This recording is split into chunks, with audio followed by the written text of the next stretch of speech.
Tapi apa? Orang yang tenang, orang yang ridho, orang yang ikhlas, orang yang siap apapun keputusan dari Allah Subhanahu wa ta'ala. Al-qani'u ghaniyun wa in kana ja'ian. Orang yang qanaah, orang yang nerima apapun yang diputuskan oleh Allah Subhanahu wa ta'ala. Kita kayakah, kita miskinkah dan lain sebagainya, maka dikategorikan orang kaya. Wa in kana ja'ian, meskipun perutnya lapar. Coba bayangkan Pak, saya tanya bapak-bapak, ibu-ibu semuanya, kalau makan saat sekarang sama saat kita buka puasa, enakan mana kira-kira? Saat buka puasa nikmat rasanya. Itulah kalau kita ingin mengetahui nikmat Allah yang Allah berikan luar biasa, kita tidak bisa menghitungnya. Wa in ta'uddu ni'matallahi la tuhsuha. Jika kamu menghitung-hitung nikmat Allah, tidak bisa menghitungnya. Betul apa tidak? Ya Allah, ada catatan. Kita menghirup napas kan gratis. Ada nggak orang yang menghirup napas bayar? Hal itu udah penyakitan. Tapi kan kita saya lihat nggak ada semuanya, gratis semuanya. Apa namanya, udara yang kita hirup ini kan dari oksigen, dari nitrogen. Dalam catatan para dokter dia menyatakan manusia membutuhkan yang namanya cairan nitrogen itu kurang lebih sebesar luar biasa, yaitu 11,11.730 sekian kilogram. Kalau oksigen yang dibutuhkan sekitar 2.000 sekianan. Kalau dihitung 1 kilogram oksigen itu harganya Rp25.000. Nitrogen Rp10.000 itu sebelum krisis moneter. Kalau sekarang dihitung berarti kebutuhan kita harus bayar. Kalau memang diberikan suruh bayar kepada Allah Subhanahu wa ta'ala, maka kita harus bayar nitrogen saat kita menghirup napas kita. 1 hari sebesar Rp185 juta. Ada nggak yang mampu bayar? Angsuran aja Senin Kemis. Hah? Radang Senin Kemis, kalau nggak tar besok. Ya Allah, 1 hari 185 juta dikali 30 hari kurang lebih kita harus bayar kepada Allah 5,5 miliar. Masihkah kita tidak bersyukur kepada Allah Subhanahu wa ta'ala? Wajar saja kalau Allah telah tegaskan dalam surah Ar-Rahman. Ar-Rahman kan bicara tentang kasih sayang. Kasih sayang Allah terhadap kita sering kita tidak lupa. Sering kita lupa Allah telah memberikan rezeki kepada kita, memberikan nikmatnya. Ar-Rahman, dan dalam ayat yang berikutnya berulang-ulang Allah tegaskan, Fabi ayyi ala rabbikuma tukadziban. Maka nikmat mana lagi yang kita dustakan? Semoga saat kita memiliki harta, jangan sayang-sayang hidup di dunia cuma sebentar.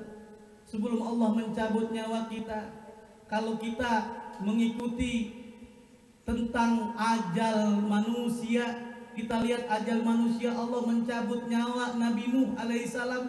Ada yang tahu Pak usianya berapa tahun? 950 tahun Nabi Nuh meninggal dunia. Nabi Ibrahim alaihissalam meninggal dunia saat usia 185 tahun. Nabi Ismail meninggal dunia saat usia 137 tahun. Nabi Muhammad berapa usianya saat meninggal dunia? 63. Kalau ada sampai detik ini, hari ini ada yang usianya 53 tahun, berarti tinggal nunggu 2 kali pilkada, 2 kali pemilu. 2 kali pemilu kan 10 tahun, iya kan? Tinggal nunggu 2 kali. Kadang-kadang ada juga diskon, iya kan? Diskon anak-anak, coba itu usia baru lahir aja dia meninggal dunia, ada nggak?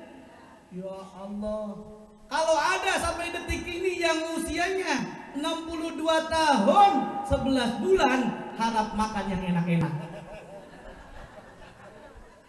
karena akan ditiup lebih panjang. Kalau dalam sepak bola, kalau ada sampai detik ini yang usianya 65 tahun, ada bonus perpanjangan waktu. Bila Israel jasad terbujur, terus apa lagi? Seluruh tubuh sekujur badan kan kedinginan. Tuh Pak, mumpung belum Israel mencabut nyawa kita, maka kita perbaiki akhlak kita, sholat kita, berbakti kita, kasih sayang terhadap orang yang membutuhkan. Karena saat kita meninggal dunia tidak ada bisa lagi kita melakukan. Dalam surah Al-Munafikun telah Allah tegaskan, kalau seandainya Allah telah menentukan kita ajal hari ini tidak bisa diperpanjang atau dimajukan, tidak akan bisa. Wanfiku mimma razaqnakum min qabli ayyatiya ahadakumul maut. Maka jangan lupa kita sedekahkan, zakatkan, kita wakafkan, kita hibahkan harta yang kita miliki. Karena harta yang kita miliki pada dasarnya ada hak orang lain, betul atau tidak? Kalau bapak-bapak pernah lihat duri nggak? Bu, pernah lihat duri, Bu? Bu, pernah lihat duri nggak? Apa rasanya kalau duri ada dalam daging ibu? Terasa sakit. Kalau kita tidak cabut itu duri, lama-kelamaan akan bengkak, borok, akan hancur organ tubuh kita. Demikian halnya kalau harta kita tidak pernah kita bagikan kepada orang lain, masih ada hak orang lain yang wajib kita tunaikan. Makanya ada renungan, kenapa saat kita parkir di tempat wisata mobil yang baru, kenapa mobil orang lain tidak hilang, tapi mobil kita ada yang hilang? Nanti kita merenung, oh boleh jadi ada hak orang lain yang belum kita tunaikan. Jangan berburuk sangka terhadap maling. Maling pun terjadi begitu. Kita doakan saja biar supaya maling mendapatkan hidayah, mendapat pekerjaan yang baik. Boleh jadi kita belum bersedekah, belum memberikan hak orang lain dengan berzakat, infak, sedekah, santuni anak yatim. Kenapa hadirin yang dimuliakan oleh Allah, anak kita sering sakit-sakitan, istri kita sering sakit-sakitan, atau diri kita sering sakit? Apakah kita sudah mengeluarkan hak orang lain? Karena dengan kita mengeluarkan hak orang lain, dijelaskan oleh Rasulullah, as-sadaqah tudfi'ul bala. Dengan bersedekah akan dijauhkan kita dari mara bahaya, dari musibah yang semestinya kita meninggal hari ini tidak jadi meninggal. Karena ada banyak survei, saya sering nanya kepada beberapa orang yang memiliki bank, kepala cabang, semestinya dia tabrakan, dia meninggal dunia, tapi dia tidak meninggal dunia. Apa alasannya? Pas dia merenung-renung, oh karena kemarin saya telah bersedekah. Alhamdulillah. Hadirin yang dimuliakan oleh Allah Subhanahu wa taala, semoga ada manfaatnya bagi kita semuanya. Yang jelas kalau ceramahnya nggak usah lama-lama ya, betul apa tidak? Nah, insya Allah saya ceramah nggak usah lama-lama ya. Ibu-ibu mau yang panjang apa mau yang pendek? Oh panjang. Ibu-ibu mau yang keras apa mau yang lembek? Keras. Oh, Ustadz jorok ya. Maksudnya ceramah, Bu. Hadirin yang dimuliakan oleh Allah Subhanahu wa taala, sekali lagi, manfaat kita kasih sayang terhadap anak yatim setidak-tidaknya kita simpulkan ada beberapa manfaat. Saat kita memberikan kasih sayang bukan untuk orang lain tetapi buat diri kita sendiri. Yang Allah jamin juga kalau kita memberikan kasih sayang terhadap orang lain, insya Allah kita akan masuk surga bersama Rasulullah Sallallahu Alaihi Wasallam. Saat kita memberikan kasih sayang terhadap orang lain, kita akan dimudahkan rezeki kita oleh Allah Subhanahu wa ta'ala. Min haitsu la yahtasib, diberikan oleh Allah rezeki yang tidak disangka-sangka, rezeki yang tidak diduga-duga. Gara-gara kita santuni anak yatim, tiba-tiba rezeki ada saja itu yang kita inginkan Allah kabulkan. Janji Allah dalam surah Al-Lail, fa amma man a'ta wattaqa wa saddaqa bil husna fasayunassiruhu lil yusra. Adapun orang yang kasih sayang, dia senantiasa membantu orang lain, dia senantiasa dermawan dengan zakatnya, infaknya, dengan sedekahnya, dengan wakafnya dan lain sebagainya. Wattaqo, dan dia bertakwa kepada Allah. Wasaddaqa bil husna, dan dia membenarkan bahwa Allah akan mengganjarkan pahala minimal orang melakukan amal kebaikan diganjarkan berapa, Bu? 10 kali lipat sampai 700 kali lipat. Di sini ada guru TK nggak, Bu? Ada nggak guru TK di sini? Ustaz, saya mau tanya, guru TK di sini berapa gajinya nih? Ustaz Haji Muslim?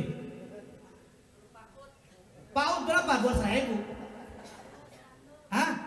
300.000. Datang ke Ustaz, Ustaz doakan supaya gaji saya jangan 300.000, 500.000 rupiah. Kata Ustaznya dikit amat nambahnya. Begini Ustaz, karena yang gajinya 500.000 itu kepala TK, kepala PAUD, jadi nggak mungkin gajinya melebihi dari 300.000 rupiah.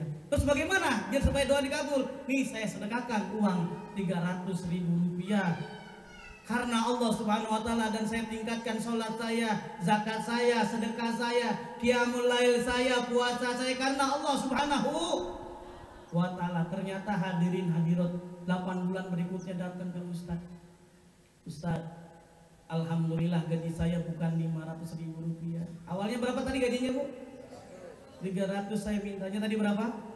500.000 rupiah. Gaji saya sekarang jadi 7.300.000 rupiah. Alhamdulillah.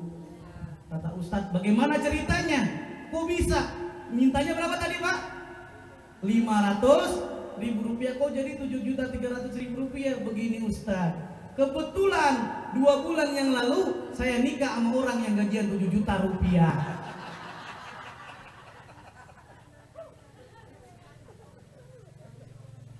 Betul apa tidak? Allah beri rezeki nggak mesti dari jalur kita, dari jalur anak kita, istri kita, suami kita. Betul apa tidak? Insya Allah akan berkah min haitsu la yahtasib. Apa yang diinginkan di sini ada nggak? Ada yang belum nikah, ada nggak? Mana dia orangnya? Kalau Ustadz mau belum 3 kali. Tapi saya lihat ini Pak Haji Sulaiman tampangnya istiqomah ini. Amin. Istiqomah artinya bukan lurus. Istri 3 dikontrakin rumah.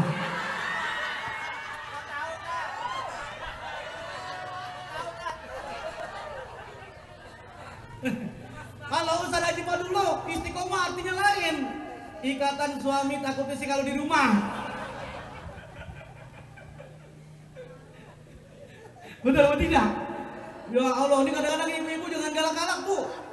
Jadi istri galak banget. Ini ada kisah Bu, mau kita cerita nggak? Tadi sebetulnya mau dihabiskan, jadi ada kisah nih. Mau dengar nggak? Atau udah dihabiskan selesai aja di sini? Hah? Nih ada kisah ibunya jangan galak-galak. Kadang-kadang ada kan ikatan suami takut istri, ya kan? Kalau kata Sule apa? Ikatan sieun istri gitu ya. Ikatan suami takut istri. Gara-gara galak banget istrinya, Masya Allah. Ini ada suaminya padahal kumisnya baplang. Dia memiliki perusahaan. Itu galak luar biasa, sama bapaknya galak, sama ibunya galak, sama karyawannya galak, seluruhnya dimarah-marahin. Pas pulang di rumah dikeplak bininya diem baik.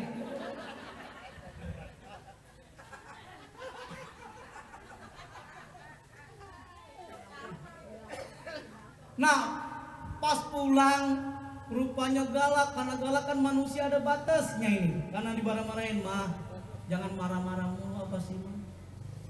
Nanti kalau mau marah ntar ayah ikat lempar ke sumur kan. Awalnya bercanda hadirin, awalnya bercanda, tapi karena sering digalakin sama istrinya, bawelnya minta ampun. Di sini insya Allah nggak bawel, emang kenapa ngaji? Bawelnya minta ampun, awalnya cuma mau gertak biar supaya nggak galak sama suaminya. Karena berulang-ulang galak bener, akhirnya terjadilah istrinya diikat, dilemparin ke sumur, dilempar plung, kedeplug. Pas dilempar ke sumur, balik tuh suaminya girang, asik, terbebas dari marahan, ocehan. Rupanya pas duduk-duduk dia haus.